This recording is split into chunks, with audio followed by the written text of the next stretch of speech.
Hello friends, welcome to Sushmita cooking and tips. ఇవాళ tasty snack item అండి. ఇవాళ video వచ్చేసి మీల్ మేకర్ పకోడీ ఎలా చేసుకోవాలనేది నేర్చుకుందాము. చాలా సింపుల్గా రెడీ అయిపోతుంది. అలాగే ఒక 10 మినిట్స్లోనే మనకి స్నాక్ ఐటమ్ అనేది చేసుకోవచ్చు.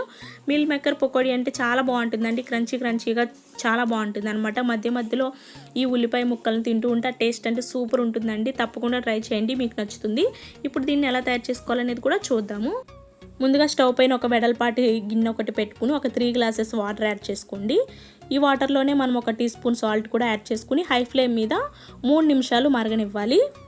మరి ఎక్కువ బాయిల్ అవ్వకూడదు, కాస్త వేడెక్కితే సరిపోతుందండి. మనం ఇలా చేయి పెట్టుకుని చెక్ చేసుకునేలా ఉంటే సరిపోతుంది.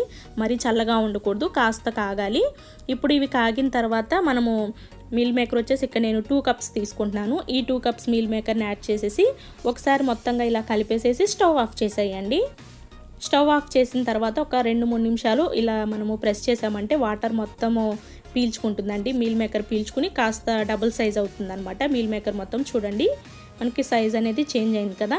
ఒక 2-3 నిమిషాలు ఇలా నానిన తర్వాత ఒకసారి చెక్ చేసుకోండి. మీల్ మేకర్ కొంచెం ఇలా సాఫ్ట్గా అయితే మనకి ఇంకా సరిపోతుంది అనమాట. ఈ హాట్ వాటర్ అంతా వంపేసి చన్నీళ్ళు వేసేసుకోవాలి. అంటే మనం వీటిని పిండుకోవడానికి బాగుంటుంది అనమాట. చూడండి, ఇప్పుడు నేను చన్నీళ్ళు వేసాను.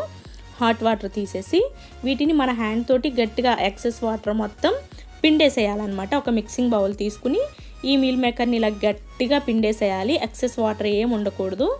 వాటర్ ఉండిపోయిందంటే మీకు ఆయిల్ అనేది ఎక్కువ లాగేస్తుంది. ఇలా గట్టిగా పిండేసి మిక్సింగ్ బౌల్లోకి తీసేసుకోండి. మొత్తం మీల్ మేకర్ అంతా ఇలాగే తీసేసుకోండి. ఈ విధంగా మీల్ మేకర్ మొత్తం తీసేసుకోవాలి. చూడండి, ఇలా పొడిలాడుతూ వస్తుంది. ఇప్పుడు దీనిలో వచ్చేసి మనము ఒక 1/2 టీ స్పూన్ కారం యాడ్ చేసుకోవాలి. కారం ఎక్కువ తినే వాళ్ళైతే 1 టీ స్పూన్ యాడ్ చేసుకోవచ్చు. 1/2 teaspoon garam masala add చేసుకోవాలి. అలాగే ఇది వచ్చేసి బియ్యం పిండి, ఒక 2 టీ స్పూన్స్ బియ్యం పిండి యాడ్ చేసుకోవాలి. శనగపిండి కూడా ఒక 2-3 టేబుల్ స్పూన్లు యాడ్ చేసుకోవాలి. పిండి మరి ఎక్కువ అవ్వకూడదండి, ఒక 2-3 టీ స్పూన్లు సరిపోతుంది. అలాగే అల్లం వెల్లుల్లి పేస్ట్ 1 టీ స్పూన్ తీసుకోవాలి. సాల్ట్ రుచికి సరిపడా సాల్ట్ 1 టీ స్పూన్ తీసుకోవాలి. ఇప్పుడు దీనిలో వాటర్ యాడ్ చేసుకోకుండా మిక్స్ చేసుకోవాలి. మీరు కావాలనుకుంటే ఒక నిమ్మ చెక్క కూడా పిండుకోవచ్చు. వాటర్ అస్సలు యాడ్ చేయకుండా ఈ విధంగా కలుపుకోవాలన్నమాట. ఇది పొడిలాడుతూ ఇలానే ఉంటుంది. మనం బయట కొనేవైతే వాళ్ళు ఫుడ్ కలర్ వేస్తారండి, మనం వెయ్యం కదా. ఇప్పుడు స్టవ్ పైన డీప్ ఫ్రైకి సరిపడా ఆయిల్ పెట్టుకుని ఆయిల్ని బాగా హై ఫ్లేమ్ మీద మరగనివ్వండి. తర్వాత ఆయిల్ బాగా హీట్ ఎక్కిన తర్వాత మీడియం ఫ్లేమ్కి మార్చుకుని ఈ మీల్ మేకర్స్ అన్నీ కూడా ఆయిల్లో యాడ్ చేసుకోవాలి. ఆయిల్ బాగా కాగిన తర్వాత ఇలా ఒక్కొక్కటిగా విడివిడిగా యాడ్ చేసుకోండి, ఒకేసారి మొత్తం వేసేయకుండా. ఈ మీల్ మేకర్స్ అన్నీ కూడా ఆయిల్లో యాడ్ చేసేసిన తర్వాత కలుపుతూ ఫ్రై చేసుకోండి. అలాగే ఉంచేసుకోకుండా మధ్య మధ్యలో కలపండి.